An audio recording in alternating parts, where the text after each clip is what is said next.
Okay, so the title of my presentation is Café con Leche. And for those of you who speak Spanish, you'll know that this is a sort of Cuban espresso. So essentially, it's taken in the morning, it's really sweet, and it's a hell of a way to wake up in the morning. So I'm kind of hoping that's what this presentation will be for you. It's short, it's to the point, hopefully, and it'll be a way to kind of convey my thoughts of what I saw in Cuba on my time there. So just as a bit of an introduction, that's me on the right, hopefully you can tell. So like Eric said, I'm a second-year medical student here at UBC, and I was down in Santa Clara, which is a province in Cuba, as part of an exchange with the School of Population and Public Health. And actually one of my fellow travelers, Marianne, is right there, so you should talk to her if you have the chance. So like I was saying, Santa Clara is in the center of Cuba. It's kind of out of the way. The big thing it's known for is actually having this huge-ass statue of Che. Tourists generally stop in the town for like the afternoon and then they jet because, you know, it's not exactly a very busy town. One of the main methods of transportation is still horse and carriage. So just to sort of set the picture for you. So when I went to Cuba, when I went to Santa Clara, I was thinking, well, this is going to be a medical exchange. I'm going to learn all about, you know, how the medical system works. And I did sort of learn about that. And while I definitely could have given a presentation on that, it would have been boring as hell. And what I'm hoping to talk about should hopefully be a bit more interesting. So I'm going to start this off with a story. So there's this Jewish synagogue that we went to, actually. And so we went to you know, one of the people outside, and he's like, well, do you want to have a tour? And we were like, okay, well, that sounds kind of neat. Why not? Well, we'd love a tour. So we have the tour, and everything's, you know, all great in that. And then at the end, he's kind of like, well, it's customary to, you know, give a donation to the synagogue. And we were like, well, okay. And so, you know, everywhere we went, it's sort of the same thing. People would, you know, offer us a service, you know, like, oh, we'll give you a tour of the Che statue, we'll show you around town, we'll show you to a restaurant. But they were always kind of expecting something after. And it's kind of like what Alex, the first presenter, was getting at. But in this case, I really don't blame them for looking for money, because when you see the sort of conditions they have to live with and the opportunities, or rather the lack of opportunities that a lot of people have in Cuba, it becomes really, it's understandable. In fact, it's a smart thing to do. I'm not sure if anyone out there has read Development is Freedom by Amartya Sen, but essentially he argues that, you know, development should bring more opportunities, more freedom, and protection of these. I mean, when this is the newest building in Santa Clara, built in the 70s, you really have to kind of wonder what sort of opportunities are awaiting these people.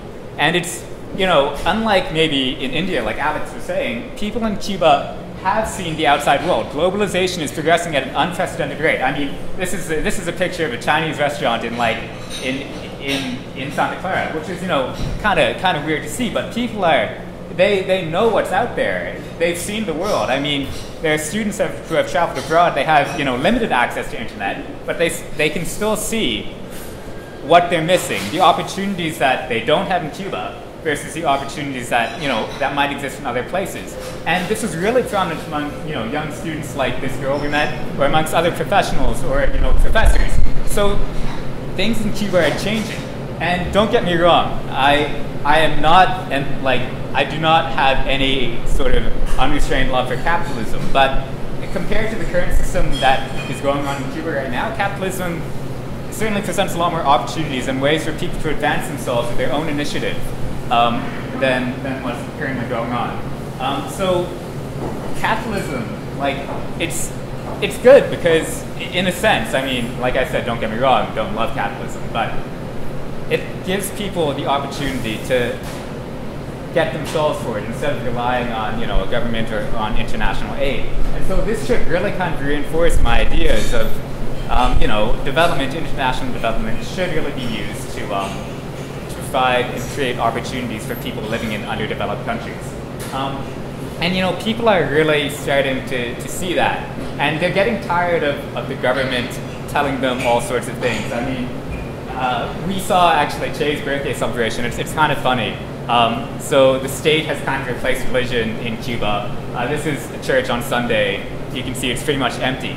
But pretty much almost everyone we talked to was like, yeah, the government is not, we're not really, you know, cool with that.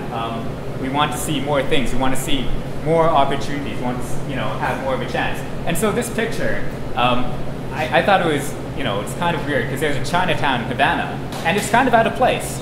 And honestly, at times, I felt a bit out of place as well. Not just because, you know, I'm clearly Chinese and not Cuban, but because as someone from a developed nation, you know, there's just this huge, huge divide between the opportunities and things we can do versus what, you know, the people living in Cuba can do. So I mean, when you see like cafes like this, or the next slide, the L'Hotel Nacional, it is just this huge discrepancy, this huge divide between what they know exists, what they know is out there and that other people can have and what they can do, versus what they're kind of forced to accept or what they can't do.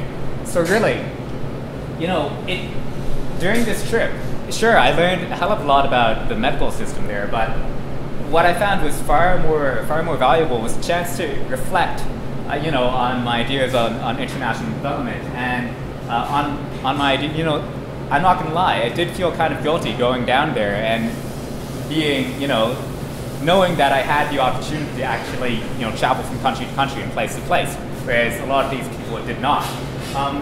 So what am I doing about it? And the kind of awful thing is I'm really not doing too much about it besides telling other people about my experiences. And will that make a difference?